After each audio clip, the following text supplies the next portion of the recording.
আমি খেৰাজখাট মহাবিদ্যালয়ৰ অসমীয়া বিভাগে আজি নাৰায়ণপুৰস্থিত শ্ৰী শ্ৰী মাধৱদেৱ কলাক্ষেত্ৰলৈ ছাত্ৰ ছাত্ৰীসকলক লগত লৈ ক্ষেত্ৰ অধ্যয়নৰ বাবে আহিছিলোঁ। সোমাই যাওক। আৰু এইদৰে আমি কলাক্ষেত্ৰত মাধৱদেৱ বৰ স্মৃতি বিজড়িত হৈ থকা বিভিন্ন চিহ্ন, পুৰাতাত্ত্বিক সমল, এইসমূহ আমি দেখিবলৈ পাওঁ।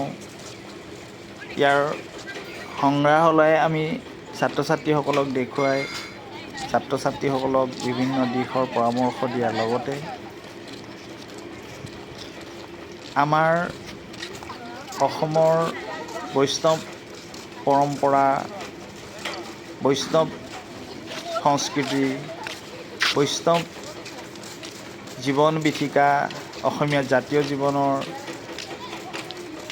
চিন, বিভিন্ন দিশসমূহ ইয়াত সংৰক্ষণ কৰি ৰাখিছে।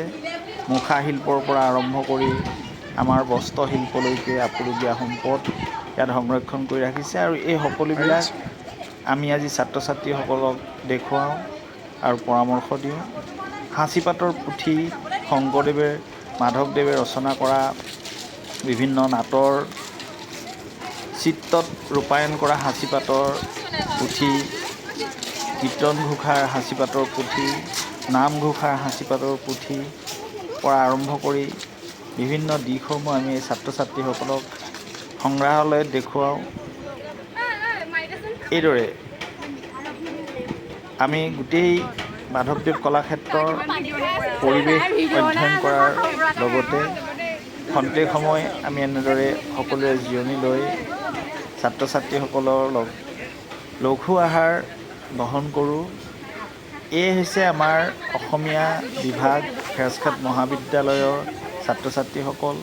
একেলগে একগোট হৈ আমি এনেদৰে মহাবিদ্যালয়ৰ নিচেই কাষতে থকা শ্ৰী শ্ৰী মাধৱদেৱ কলাক্ষেত্ৰলৈ আহি ইয়াৰ যি সৌন্দৰ্য, ইয়াৰ যি বৈষ্ণৱ সংস্কৃতিৰ পৰম্পৰা, আধ্যাত্মিক চিন্তা চেতনা, এই সকলোবিলাক আমি ইয়াত পৰিদৰ্শন কৰোঁ ছাত্ৰ ছাত্ৰীসকলৰ লগত লৈ।